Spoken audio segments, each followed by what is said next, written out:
الذين كفروا وصدوا عن سبيل الله أضل أعمالهم والذين آمنوا وعملوا الصالحات وآمنوا بما نزل على محمد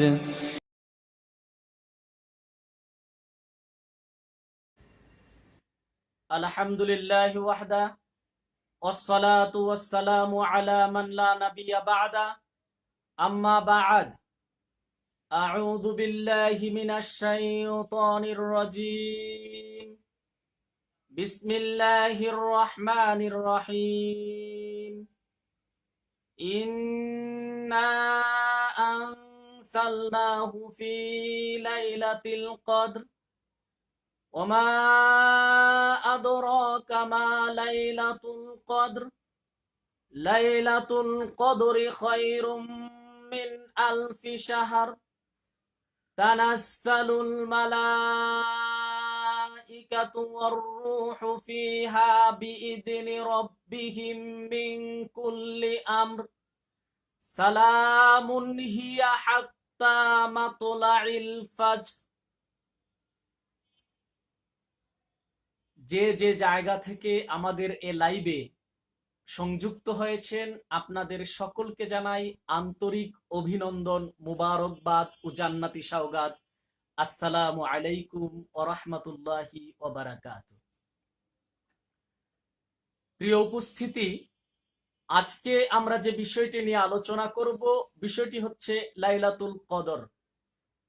লাইলাতুল কদর কি, কখন এবং তার গুরুত্ব কতটুকু আর তা কিভাবে আমরা আদায় করব এ বিষয়ে আলোচনা করব ইনশাআল্লাহ খুব সংক্ষিপ্ত সময়ে।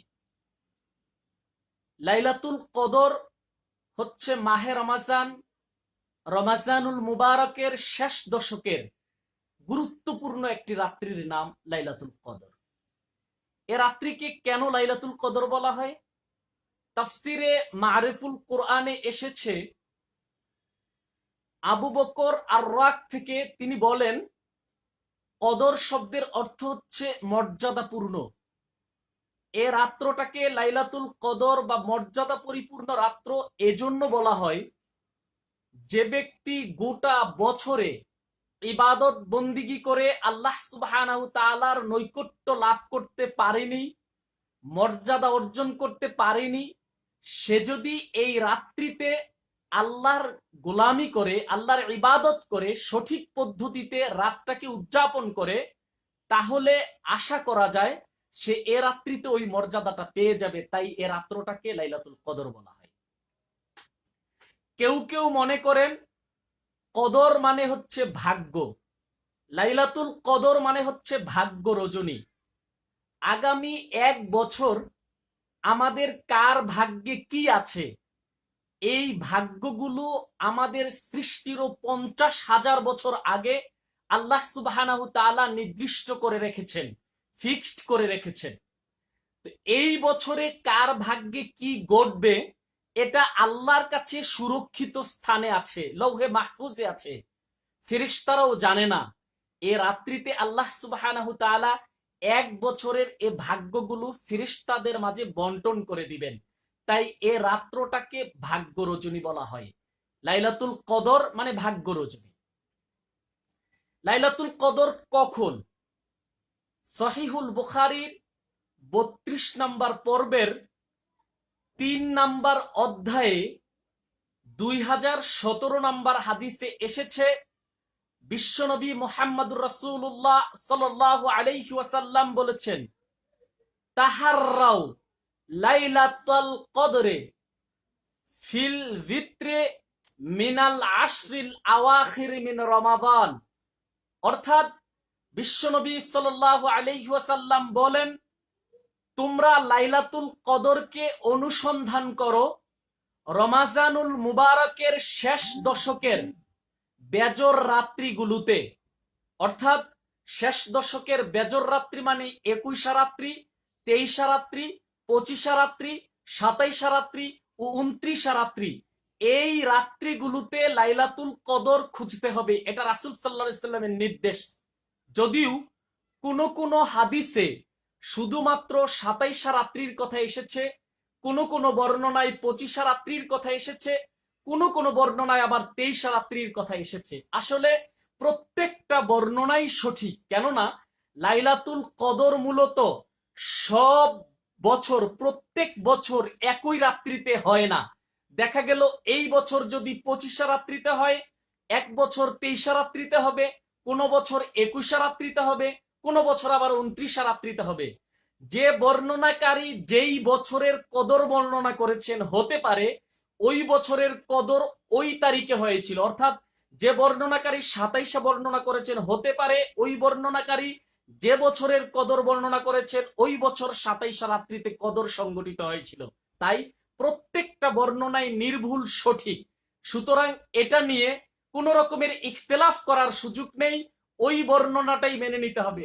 আমাদের 27, 23, 25 কোন বর্ণনায় আপত্তি নেই। আমরা রমাজানুল মুবারকের শেষ দশকে অবশ্যই লাইলাতুল কদরটা অনুসন্ধান করব, কেননা রাসূল সাল্লাল্লাহু আলাইহি সাল্লাম এই নির্দেশটাই দিয়েছেন। যদি আমরা এটা করতে পারি তাহলে আশা করা যায় আমরা কদর পেয়ে যাব। যদি আমরা কদর পাই তাহলে মর্যাদা কি, লাইলাতুল কদরের গুরুত্ব কি? লাইলাতুল কদর এত মর্যাদাপূর্ণ, এত গুরুত্ব বহন করে এই লাইলাতুল কদর। আল্লাহ সুবহানাহু ওয়া তাআলা কোরআনুল কারীমের 114টি সূরার মধ্যে শুধুমাত্র লাইলাতুল কদরের বর্ণনা দিয়ে একটি সূরা অবতীর্ণ করেছেন, সূরা কদর। আল্লাহ সুবহানাহু ওয়া তাআলা এই সূরায় বলছেন, ইন্না আনসালনাহু ফি লাইলাতিল কদর, নিশ্চয়ই আমি এই বরকতপূর্ণ কোরআন নাজিল করেছি লাইলাতুল কদরে। এই হচ্ছে লাইলাতুল কদরের স্পেশাল একটা মর্যাদা। এই রাত্রিতে কোরআন নাজিল হয়েছে। আপনি বলবেন আমরা তো জানি কোরআন সুদীর্ঘ 23 বছরে নাজিল হয়েছে। হতে পারে এই নাজিলের সূচনাটা হয়েছিল এই রাত্রিতে, অথবা এই রাত্রিতে লাউহে মাহফুজ থেকে কোরআনুল কারীমকে জিবরাইল আলাইহিস সালামের হাতে আল্লাহ সুবহানাহু ওয়া তাআলা তুলে দিয়েছেন। জিবরাইল আলাইহিস সালাম পরবর্তী 23 বছরে বিশ্বনবী মুহাম্মদ রাসূলুল্লাহ সাল্লাল্লাহু আলাইহি ওয়াসাল্লামের কাছে অবতীর্ণ করেছেন। এ রাত্রি কোরআন নাজিলের রাত্রি। দ্বিতীয় গুরুত্ব হচ্ছে এ রাত্রি ভাগ্য বন্টনের রাত্রি। কোরআনুল কারীমের 44তম সূরা সূরা দুখানের মধ্যে আল্লাহ বলছেন, ফিহা ইউফরাকু মিন কুল্লি আমরিন হাকিম। এই রাত্রিতে প্রজ্ঞাপূর্ণ প্রত্যেকটা স্থিরকৃত বিষয় অর্থাৎ ভাগ্য আল্লাহ সুবহানাহু ওয়া তাআলা বন্টন করে দেন। সুতরাং এ রাত্রি অত্যন্ত গুরুত্বপূর্ণ রাত্রি। তারপর এ রাত্রির আরো একটা মর্যাদার কথা আল্লাহ সুবহানাহু ওয়া তাআলা সূরা কদরের মধ্যে বলছেন। আল্লাহ বলছেন, তানাজ্জালুল মালাইকাতু ওয়ার রূহু ফিহা বিইذনি রাব্বিহিম মিন কুল্লি আমর। এই রাত্রিতে আল্লাহ সুবহানাহু ওয়া তাআলা অসংখ্য ফেরেশতা, স্বয়ং জিবরাইল সহ অসংখ্য ফেরেশতাকে পৃথিবীতে পাঠিয়ে দেন। এ রাত এত মর্যাদাপূর্ণ রাত্রি যে বিশ্বনবী সাল্লাল্লাহু আলাইহি ওয়াসাল্লামের ইন্তেকালের পর পৃথিবীতে জিবরাইলের আসার দরজা বন্ধ হয়ে গিয়েছিল। আল্লাহ সুবহানাহু ওয়া তাআলা প্রত্যেক বছর এই কদরের রাত্রিতে জিবরাইলকেও পৃথিবীতে পাঠান, অসংখ্য ফেরেশতাকে পৃথিবীতে পাঠান। তাফসীরে ইবনে কাসিরে এসেছে, আল্লাহর নবী সাল্লাল্লাহু আলাইহি ওয়াসাল্লাম বলছেন, ফেরেশতা কত আসে জানো? কাআদাবিল হাসা। এই পৃথিবীতে যতটা বালুর কণা রয়েছে, ধূলি কণা যত অসংখ্য, অত অসংখ্য ফেরেশতা এই রাত্রিতে গোটা পৃথিবীতে অবতরণ করে। তাফসীরে মাঝহারিতে এসেছে, এই ফেরেশতারা এসে কি করেন? ফেরেশতারা এসে আল্লাহ সুবহানাহু ওয়া তাআলার কাছে ফরিয়াদ করতে থাকেন, হে পরওয়ারদিগার, এই রাত্রিতে যারা জেগে আছে তুমি তাদেরকে মাফ করে দাও, তাদেরকে ক্ষমা করে দাও। কেউ কেউ আল্লাহ সুবহানাহু ওয়া তাআলার কাছে ফরিয়াদ করেন, হে পরওয়ারদিগার, আজ রাত যারা জেগে আছে তুমি তাদের উপর তোমার খাস রহমত নাযিল করো। এই রাত এত গুরুত্বপূর্ণ রাত্রি। এই রাত্রিতে অসংখ্য ফেরেশতা পৃথিবীতে আসেন। শুধু তাই না, এ রাতের মর্যাদা বর্ণনা করতে গিয়ে এই সূরার শেষাংশে আল্লাহ বলছেন, সালামুন হিয়া হাত্তা মাতলাইল ফাজর। ফজরের পূর্ব মুহূর্ত পর্যন্ত এই রাত্রিটা বিস্তৃত থাকে।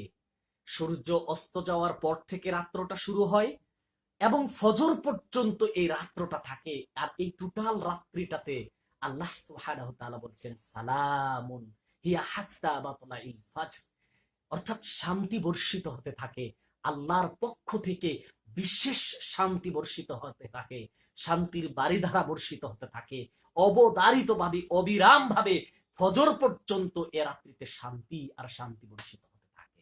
এত মর্যাদাপূর্ণ রাত্রি এই লাইলাতুল কদর। লাইলাতুল কদরে আমাদের করণীয় কি? লাইলাতুল কদরে আসলে স্পেশালি করণীয় তেমন কিছু রাসূল সাল্লাল্লাহু আলাইহি সাল্লাম থেকে বর্ণিত হয়নি। শুধু একটি হাদিসে বিশুদ্ধ একটি বর্ণনা এসেছে, সেটা আমি আলোচনার শেষাংশে আলোচনা করবো ইনশাআল্লাহ। তার পূর্বে আমাদের আরো কিছু করণীয় আছে, সে বিষয়টি স্পষ্ট করে বলার চেষ্টা করছি। লাইলাতুল কদরে আমরা কি করব? সহিহুল বুখারীর 32 নম্বর পর্বের 5 নম্বর অধ্যায়ের 2024 নম্বরের হাদিসে এসেছে, আম্মাজান আয়েশা সিদ্দিকা রাদিয়াল্লাহু তাআলা আনহা বলেন, রাসূলুল্লাহ সাল্লাল্লাহু আলাইহি ওয়াসাল্লাম এ রাত্রি যখন আসতো তার অবস্থা বর্ণনা করতে গিয়ে আয়েশা বলছেন, সাদ্দা মিজারাহু, তিনি তার কোমরকে শক্ত করে লুঙ্গি টাইট করে বাঁধতেন, অর্থাৎ কঠোর পরিশ্রম করার জন্য পূর্ণরূপে তিনি প্রস্তুত, মানসিকভাবে এবং দৈহিকভাবে এই স্বীকৃতি তিনি দিতেন, এই ভাবটা তিনি প্রকাশ করতেন। লাইলাতুল কদর আসার আগে আমাদেরকে কঠোর পরিশ্রমের ব্রত নিয়ে নামতে হবে, আমাদেরকে পূর্ণ প্রস্তুত, এইভাবে প্রস্তুত হয়ে নামতে হবে। এটা হচ্ছে আমাদের প্রথম কাজ। দ্বিতীয় কাজ, মা জননী বলছেন রাসূল সাল্লাল্লাহু আলাইহি সাল্লাম দ্বিতীয় যে কাজটা করতেন, আহিয়া লাইলাহু, তিনি সারা রাত জেগে থাকতেন। লাইলাতুল কদরের দ্বিতীয় কাজ হচ্ছে প্রত্যেকটা মুসলিম লাইলাতুল কদরে সারা রাত জেগে থাকবে, এক মুহূর্তের জন্য সে ঘুমাবে না, জাগ্রত থাকবে। এটাই হচ্ছে রাসূল সাল্লাল্লাহু আলাইহি সাল্লামের আমল। 3 নাম্বার কাজ, আয়েশা রাদিয়াল্লাহু তাআলা আনহা বলছেন, ও আইকাদা আহলাহু, শুধু তাই না, রাসূল একাই জাগতেন না। আয়েশা রাদিয়াল্লাহু তাআলা আনহা খুব ছোট ছিলেন, অল্প বয়সে রাসূলের ঘরে গেছেন। তিনি যদি ঘুমিয়ে পড়তেন, বিশ্বনবী সাল্লাল্লাহু আলাইহি সাল্লাম তার গায়ে পানি ছিটিয়ে দিয়ে হলেও তাকে জাগিয়ে তুলতেন, গোটা পরিবারকে তিনি জাগ্রত রাখতেন। লাইলাতুল কদরে আমাদের তৃতীয় কাজটা হবে, আমরা নিজেরাই শুধু জাগবো না, আমাদের পরিবারের সক্ষম, পরিবারের মধ্যে উপযুক্ত, পরিবারের মধ্যে যাদের ক্ষমতা আছে তাদের সকলকে সারা রাত জাগিয়ে রাখার চেষ্টা করব। তারপর যে কাজ, লাইলাতুল কদরে আমাদের দেশে একটা সালাত আদায় করা হয়, কদরের সালাত। এটা একটা নির্দিষ্ট সংখ্যা, নির্দিষ্ট সূরা, কেউ লাইলাতুল কদর দিয়ে অথবা সূরা ইখলাস দিয়ে আদায় করে। ভাই, আসলে এ জাতীয় কোনো বর্ণনা বিশুদ্ধ হাদিসে পাওয়া যায় না, সুতরাং এগুলো পরিত্যাগ করতে হবে। লাইলাতুল কদর উদযাপন করতে গিয়ে আমাদের যা করতে হবে, কিয়ামুল লাইলটাকে একটু সুন্দর করে, একটু লম্বা করে, দীর্ঘ সময় নিয়ে আদায় করতে হবে। হাদিসে এসেছে রাসূল সাল্লাল্লাহু আলাইহি সাল্লাম যখন 23 রাত্রিতে জামাতবদ্ধভাবে তারাবি আদায় করেছিলেন, তখন তিনি প্রথম রাকাতে সূরা বাকারা, সূরা আলে ইমরান, সূরা নিসা, এরকম বড় বড় 3-4টি সূরা পাঠ করেছিলেন শুধু এক রাকাতে। বুঝেন, এক রাকাতে রাসূল সাল্লাল্লাহু আলাইহি সাল্লাম 1.5-2 ঘন্টার উপর সময় দিয়েছেন। আর আমরা এখন খালি রাকাত বাড়াই, সময় কমাই, যত ছোট্ট সূরা আছে ওইগুলো দিয়ে তারাবি পড়ার চেষ্টা করি। রাসূল কিন্তু এটা করতেন না, রাসূল লম্বা সূরা দিয়ে দীর্ঘ সময় লাগিয়ে কিরাত করতেন। আমাদের চেষ্টা করতে হবে দীর্ঘ সময় লাগিয়ে তারাবি পড়ার। যদি অত লম্বা সূরা আমরা না জানি, তাহলে রাসূল সাল্লাল্লাহু আলাইহি ওয়াসাল্লাম একটা আমল পাওয়া যায়, তিনি এক আয়াত দিয়ে গোটা রাত সালাত আদায় করেছেন। সুতরাং অসুবিধা নেই, আপনি শুধুমাত্র সূরা ইখলাস জানেন, আপনি এক রাকাতে অসংখ্যবার সূরা ইখলাস পড়ুন, 100 বার, 500 বার, যতবার খুশি পড়ুন। আপনি দীর্ঘ সময় দাঁড়িয়ে থাকুন, রুকু এবং সিজদাতে আপনি দোয়াগুলোকে অসংখ্য বার পড়ুন, গনার দরকার নেই, জোর বেজুরের চিন্তা করার দরকার নেই, যতবার মন চায় আপনি রুকুতে রুকুর তাসবিহ পড়ুন, সিজদায় সিজদার তাসবিহ পড়ুন। এভাবে দীর্ঘ সময় লাগিয়ে আপনি সালাত আদায় করুন। এটা হবে আমাদের লাইলাতুল কদরের চতুর্থ কাজ। লাইলাতুল কদরের পঞ্চম কাজ, লাইলাতুল কদর যেহেতু মর্যাদাপূর্ণ হয়েছে কোরআনুল কারীমের কারণে, আর কোরআনুল কারীম এত গুরুত্বপূর্ণ, এত মর্যাদাপূর্ণ, আমরা যদি কোরআনুল কারীম তিলাওয়াত করি, বিশ্বনবী সাল্লাল্লাহু আলাইহি সাল্লাম বলছেন একটা অক্ষরের জন্য 10টা নেকি। সুবহানাল্লাহ, আল্লাহু আকবার। চিন্তা করা যায়, একটা অক্ষরের জন্য 10টা নেকি। আপনি যদি একটি সূরা পড়েন, নেকি গুণে শেষ করতে পারবেন না। অতএব এ রাত্রিতে আমাদের বেশি বেশি কোরআনুল কারীম তিলাওয়াত করতে হবে। আমরা যদি কোরআনুল কারীম তিলাওয়াত করতে না জানি, অসুবিধা নেই ভাই, কত সুন্দর সিস্টেম। বিশ্বনবী সাল্লাল্লাহু আলাইহি সাল্লাম বলছেন, যারা কোরআন তিলাওয়াত জানে না, তারা যদি কারো তিলাওয়াত শুনে, মনোযোগ দিয়ে শুনতে হবে। তিলাওয়াত লাগিয়ে আপনি কাজ করবেন এমনটা না। তিলাওয়াত লাগাবেন, আপনি উজু করে এসে কোরআন শোনার মানসিকতা নিয়ে তিলাওয়াত লাগাবেন, মনোযোগ দিয়ে শুনবেন। ইউটিউবে লাগাতে পারেন, ফেসবুকে লাগাতে পারেন, ট্যাপ রেকর্ডারে লাগাতে পারেন, রেডিওর তিলাওয়াত শুনতে পারেন, আপনি যে কোনো কারির তিলাওয়াত শুনতে পারেন। মনোযোগ দিয়ে শুনবেন। ওই ব্যক্তি পাঠ করে যত নেকি পাবে, আপনি শুধু শুনেই ততটুকু নেকি পাবেন। সুবহানাল্লাহি ওয়া বিহামদিহি। লাইলাতুল কদরে আমাদেরকে হয় কোরআন পড়তে হবে, না হয় কোরআন শুনতে হবে। এটা হচ্ছে আমাদের 5 নাম্বার কাজ। লাইলাতুল কদরের 6 নাম্বার কাজ হচ্ছে আমাদের তাসবিহ তাহলিল পড়তে হবে। আমরা বেশি বেশি সুবহানাল্লাহ, সুবহানাল্লাহি ওয়া বিহামদিহি, সুবহানাল্লাহিল আযীম এই তাসবিহ গুলো পাঠ করব। তাহলিল লা ইলাহা ইল্লাল্লাহ, লা ইলাহা ইল্লাল্লাহ, লা ইলাহা ইল্লাল্লাহু ওয়াহদাহু লা শারীকা লাহু, লাহুল মুলকু ওয়া লাহুল হামদু ওয়া হুয়া আলা কুল্লি শাইইন কাদির। এগুলো বেশি বেশি পাঠ করব। তারপর আমাদের যে কাজটা সেটা হচ্ছে আমাদেরকে তাওবা ইস্তেগফার করতে হবে। রাসূল সাল্লাল্লাহু আলাইহি ওয়াসাল্লামের হাদিসগুলো বিশ্লেষণ করলে দেখা যায় লাইলাতুল কদরে বেশি বেশি তাওবা ইস্তেগফার করার কথা এসেছে। রাসূল সাল্লাল্লাহু আলাইহি ওয়াসাল্লাম যে দোয়াটা শিক্ষা দিয়েছেন সেখানেও ইস্তেগফারের শিক্ষা দেওয়া হয়েছে, তাওবার শিক্ষা দেওয়া হয়েছে। সুতরাং আমাদেরকে এই রাত্রিতে বেশি বেশি তাওবা করতে হবে। আর এই রাত্রিতে আমাদের করণীয় আরো একটা আমল, স্পেশাল আমল, আমি আজকের আলোচনায় শেষ আমল হিসেবে যে আমলটার কথা বলবো, এই হাদিসটি এসেছে জামিয়া তিরমিজিতে। জামিয়া তিরমিজির 45 নম্বর অধ্যায়ের 85 নম্বর অনুচ্ছেদের 3513 নম্বরের হাদিস। আন আয়েশা রাদিয়াল্লাহু তাআলা আনহা ক্বালাত কুলতু রাসূলুল্লাহ সাল্লাল্লাহু আলাইহি ওয়াসাল্লাম। আয়েশা রাদিয়াল্লাহু তাআলা আনহা বলেন, আমি রাসূল সাল্লাল্লাহু আলাইহি ওয়াসাল্লামকে জিজ্ঞেস করেছিলাম, আরাআইতা ইন আলিমতু আইয়ু লাইলাতান লাইলাতুল কদরে। আল্লাহ রাসূল সাল্লাল্লাহু আলাইহি ওয়াসাল্লামকে আমি বলেছিলাম, হে আল্লাহ রাসূল সাল্লাল্লাহু আলাইহি ওয়াসাল্লাম, যদি আমি জানতে পারি এটা কদরের রাত্রি, আমি যদি এটা ধারণা করি, তাহলে এ রাত্রিতে আমি কি করব? রাসূলুল্লাহ সাল্লাল্লাহু আলাইহি ওয়াসাল্লামকে আয়েশা রাদিয়াল্লাহু তাআলা আনহা তারপর বললেন, মা আকুলু ফিহা, এ রাত্রিতে আমি কি বলবো, কি করব, আপনি আমাকে একটু বলে দেন। রাসূল সাল্লাল্লাহু আলাইহি ওয়াসাল্লাম বললেন, কুলি, হে আয়েশা তুমি বলো, তুমি বলবে, আল্লাহুম্মা ইন্নাকা আফুবুন তুহিব্বুল আফওয়া ফাআফু আন্নি। কত সুন্দর দোয়া রাসূল সাল্লাল্লাহু আলাইহি ওয়াসাল্লাম আয়েশা রাদিয়াল্লাহু তাআলা আনহাকে কদরের রাত্রিতে পাঠ করার জন্য শিক্ষা দিলেন। দোয়াটার অর্থটা কত সুন্দর জানেন? আল্লাহর নবী বলছেন, কুলি তুমি বলো, আল্লাহুম্মা ইন্নাকা আফুবুন, হে আল্লাহ নিশ্চয়ই আপনি ক্ষমাশীল, তুহিব্বুল আফওয়া, আপনি আপনি ক্ষমাকে পছন্দ করেন, ফাআফু আন্নি, সুতরাং আমাকে ক্ষমা করে দিন। সারা রাত যতক্ষণ সম্ভব, যতক্ষণ মন চায়, আমাদের উচিত এই দোয়াটা পাঠ করা। এটাই লাইলাতুল কদরের স্পেশাল আমল, বিশেষ আমল। রাসূল সাল্লাল্লাহু আলাইহি ওয়াসাল্লাম এই আমল করতেই নির্দেশ দিয়েছেন, এই আমলেই শিক্ষা দিয়েছেন। তাহলে চলুন আমরা যাবতীয় অনইসলামিক কৃষ্টি কালচার ছেড়ে দিয়ে বিশুদ্ধ হাদিস অনুযায়ী লাইলাতুল কদরের আমলগুলো করি। আল্লাহ সুবহানাহু ওয়া তাআলা আমাদেরকে সহিহ সুন্নাহ অনুযায়ী লাইলাতুল কদর অনুসন্ধান, লাইলাতুল কদরের মর্যাদা বুঝে লাইলাতুল কদর উদযাপন করার তৌফিক দান করুন। আমিন। আজকে আমি হঠাৎ করে লাইভে এসেছি, আলহামদুলিল্লাহ আমি ভাবতেও পারিনি আমার লাইভে এতজন মানুষ সাড়া দিবেন। আপনারা যারা সাড়া দিয়েছেন আমি অত্যন্ত আনন্দিত। আপনাদেরকে আবারও আমার হৃদয় থেকে আপনাদেরকে অভিনন্দন জানাচ্ছি। আমরা আশা করি এই লাইভটাকে আবারও চালাবো। আপনারা যদি সঙ্গে থাকেন, আপনারা যদি অন্য মানুষকে শেয়ার করে সঙ্গে থাকতে বলেন, আমাদেরকে সহযোগিতা করেন, দর্শক যদি আরো বাড়ে, তাহলে আমরা চেষ্টা করব প্রত্যেক কদরের রাত্রির পূর্বে, অর্থাৎ 24 রোজার এই টাইমটাতে, আবার 26 রোজার এই টাইমটাতে, আবার 28 রোজার এই টাইমটাতে, কদরের রাত্রের পূর্বে আমরা লাইলাতুল কদর সহ মাহে রমজানের শেষ দশকের কিছু মাসআলা মাসাইল, কিছু বিধিবিধান নিয়ে আমরা আলোচনা করব, আমরা লাইভে আসব। আল্লাহ সুবহানাহু ওয়া তাআলা আমাদের সবাইকে ভালো রাখুন, সুস্থ রাখুন, করোনার থেকে হেফাজত করুন। গোটা পৃথিবী থেকে করোনাকে তাড়িয়ে নেন, করোনাকে উঠিয়ে নেন। যারা করোনায় আক্রান্ত তাদেরকে শিফায়ে কামেলা দান করুন। আর যারা করোনায় মৃত্যুবরণ করেছে, যদি ইমানি হালতে মৃত্যুবরণ করে থাকে, তাদেরকে শাহাদতের মর্যাদায় উন্নতি করুন, শাহাদতের মর্যাদা দান করুন। আর আমরা যারা করোনায় আক্রান্ত হইনি, মৃত্যুবরণও করিনি, এখনো বেঁচে আছি, করোনার আতঙ্ক নিয়ে, আল্লাহ সুবহানাহু ওয়া তাআলা আমাদের সকলকে হেফাজত করুন। আমিন। ওয়াকাউলু হাযা আস্তাগফিরুল্লাহ ওয়া লিসাইলিল মুসলিমিন। আসসালামু আলাইকুম ওয়া রাহমাতুল্লাহি ওয়া বারাকাতুহু।